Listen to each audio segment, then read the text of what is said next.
Kryetari i Partisë Demokratike Sali Berisha komentoi operacionin e fundit SPAK-ut për tenderat e zhvilluar nga Agjencia Kombëtare e Shoqërisë së Informacionit, duke denoncuar largimin nga Shqipëria të Ergys Agasit dhe biznesmenit Ermal Beqiri. Në një konferencë me gazetarët, Berisha i cilësoi kallë për urdhër arestet e lëshuara nga prokuroria e posaçme. Por e vërteta është se këto janë mandate kallë kryesore, sepse Ergys Agasi ka 3 javë që ka ikë nga Shqipëria i njoftuar. Ose nga Vlora Hyseni, ose nga Edi Rama, ose nga Altin Dumani. Një nga këta 3. Sipas kryetarit Partisë Demokratike Berisha, hetimi nuk do të jetë i plot nëse nuk përfshihet bashkëshortja e kryeministrit Edi Rama.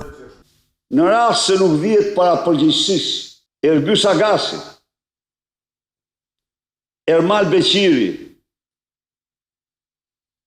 Linda Rama, Armand Frank, mbetet një dosje kallë, që historinë e shtetit shqiptar nuk ka patur një njeri si kjo që shihni, që të zhvilloi 250 tendra sekrete për familje, për vetëm që të fitoj familja kryeministrit.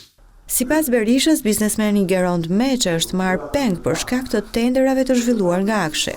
Gerondin organizoi marrjen peng njeriu më i afërt i Edi Ramës, Ergys Agasi, bashkë me një drejtor të policisë Tiranës, e çuar për kompetencë tek Suelçela, ky kishte arrit të filmoj pengmarrjen e tij, u arratis me njëherë dhe ka marrë azil.